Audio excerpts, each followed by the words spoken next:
Bismillahirrahmanirrahim. Assalamualaikum warahmatullahi wabarakatuh. Selamat pagi, siang, sore, dan malam teman-teman semua. Sebelumnya perkenalkan, nama saya Dewi Nurul Faida. Saya dari kelompok 3 Sistem Informasi Geografis. Di video kali ini saya akan memberikan tutorial mengenai analisis kesesuaian lahan perairan di Kabupaten Jepara. Nah, untuk tutorialnya langsung aja teman-teman buka aplikasi ArcGIS ya teman-teman. Nah, kira-kira begini tampilan dari aplikasi ArcGIS Map. Oke, langkah pertama, teman-teman bisa langsung saja add data, di mana data yang saya gunakan adalah data dari Kabupaten Jepara. Klik bagian batas wilayah, lalu administrasi kota Jepara. Oke, untuk warna di sini, saya mau ngerubah ke warna yang lebih mentereng, lebih terlihat ya. Oke. Langkah selanjutnya yaitu saya add data kualitas air, di mana data kualitas air ini sudah disediakan oleh asisten praktikum kali ini. Dan data yang kita gunakan itu data dari modul 2. Nah, oke, teman-teman klik bagian kualitas air Horiba. Kemudian di add, lalu karena kecil sekali ya teman-teman, kita langsung klik kanan, lalu zoom to layer. Nah, kira-kira tampilan dari datanya, data lainnya, kira-kira datanya seperti ini ya, data poinnya. Kemudian kita akan buat ke dalam bentuk poligon seperti itu teman-teman. Tapi di sini sudah saya sediakan di mana datanya adalah dalam bentuk atau nama itu ROI seperti itu. Nah, kira-kira seperti ini ya teman-teman. Oke, ini adalah data awal kita. Langkah selanjutnya kita akan melakukan interpolasi. Jadi sebelum dilakukan analisis kesesuaian lahan, kita perlu melakukan interpolasi. Di mana interpolasi sendiri merupakan cara kita dalam menentukan nilai atau memperkirakan nilai dari sebuah data yang mana tidak diketahui seperti itu. Kemudian teman-teman silakan bisa klik Ctrl F atau search. Nah, kemudian cari di kolom pencarian spline. Ya. Kemudian klik bagian nomor 2 di spline Spatial Analysis. Klik ya.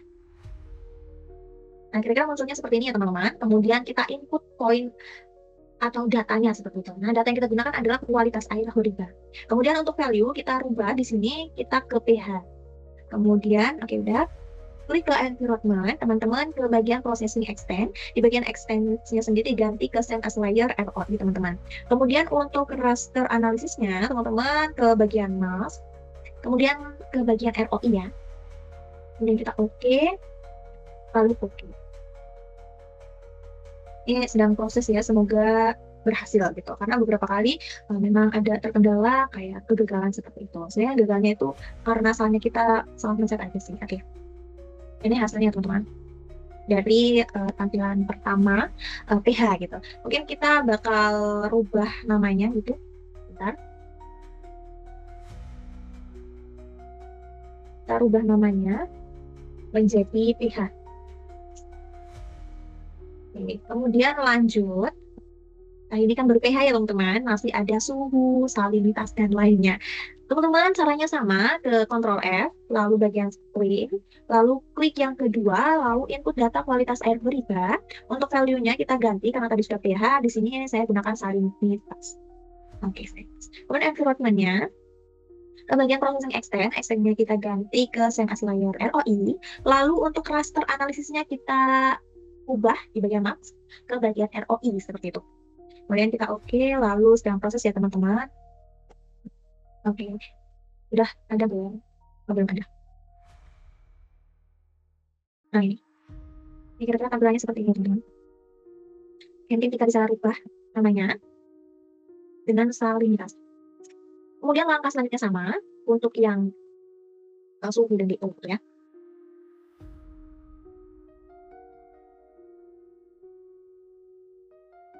Kemudian saya percepat aja ya teman-teman. Karena langkah-langkahnya itu sama, jadi saya percepat.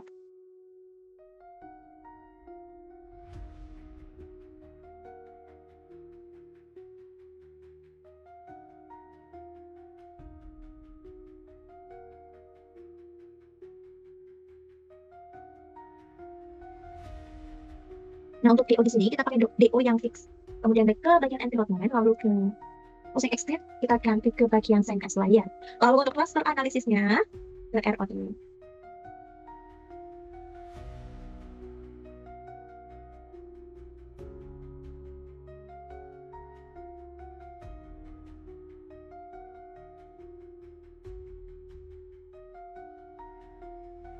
Oke, jadi ini adalah tampilan mana ya? Oh, nggak ada tampilannya. Oke, mungkin aku ke zoom to layar. Nah, kira-kira tampilannya seperti ini ya teman-teman. Nah, seperti ini. Langkah selanjutnya setelah kita interpolasi, kita akan melakukan regressive, di mana regressive ini itu salah satu tools yang membantu kita dalam melakukan atau membuat klasifikasi ulang agar sesuai dengan kelas yang kita butuhkan atau kita gunakan seperti itu.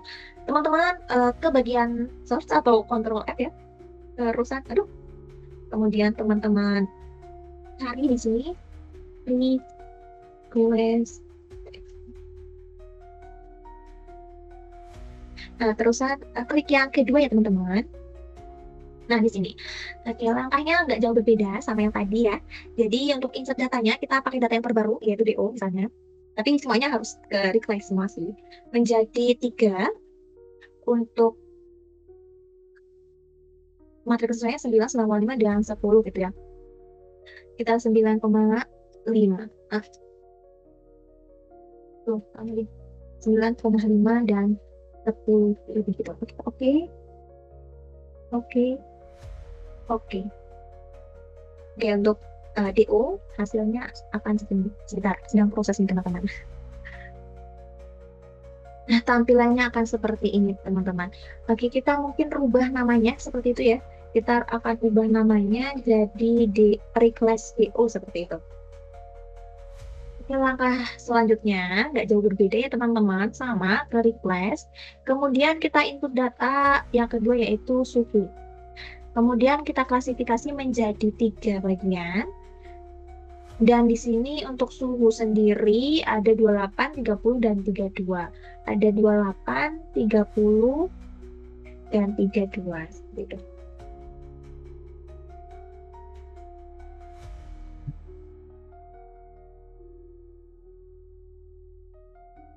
Kemudian kita proses lagi. Mungkin aku akan percepat untuk tahapan request ini teman-teman. Untuk namanya sama ya teman-teman, kita rubah karena tadi kita suhu, jadi kita ganti suhu.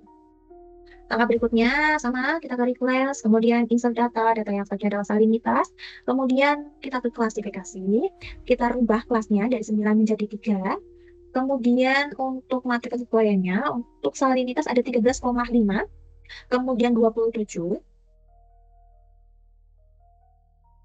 dan 40. Jadi, ini kita ganti jadi 27.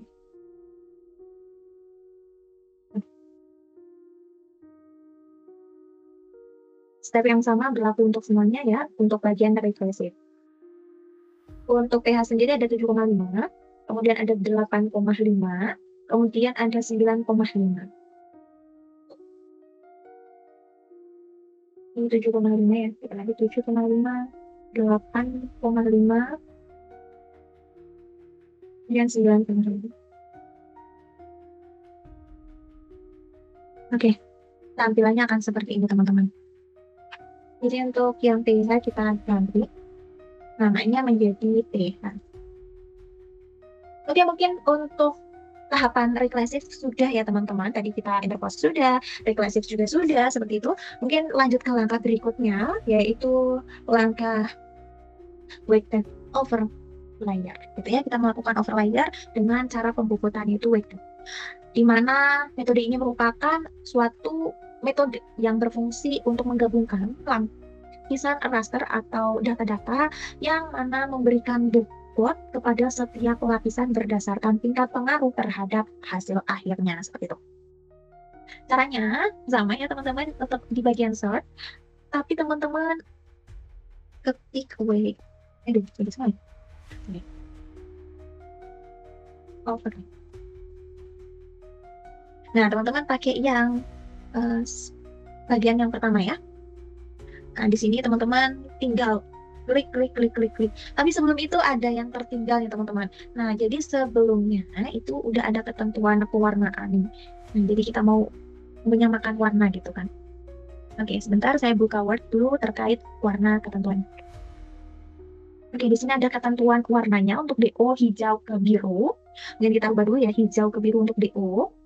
Untuk DO kita, oke teman-teman, untuk merubahnya akan aku kasih tutorial, tapi nanti aku percepat lagi ya. Klik kanan ke properties. Kemudian teman-teman ke bagian color, di sini kita rubah ya dari hijau ke biru. Dari hijau ke biru itu ini, kemudian kita oke, gitu ya. Oke. Nah, kira-kira seperti ini tampilan dari DO. Oke, selanjutnya kita beralih ke suhu, teman-teman. Nah, untuk suhu sendiri ketentuannya ada dari apa ini? Biru ke merah, seperti itu. Oke, kita ke biru ke merah gitu ya untuk suhu. Teman-teman ke bagian properties, kemudian ke symbology, ya. Colornya kita rubah dari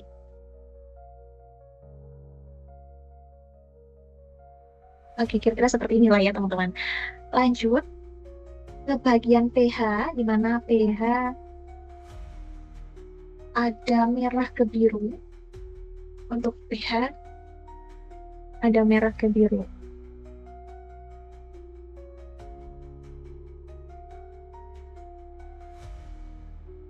Ternyata hampir semua itu sesuai ya untuk pH-nya. Nah, setelah ini baru ya teman-teman, baru kita lakukan salinitas itu dari coklat ke biru, coklat ke biru ya. Coklat ke biru, salinitas. Coklat ke biru. Oke. Coklat ke biru di mana ini? Nah, seperti itu untuk salinitas. Kita untuk suhu sama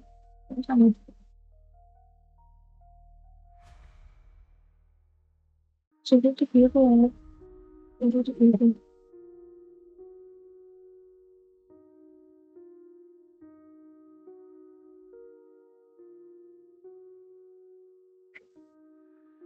Oke, kalau udah semua ini terkait reclassive.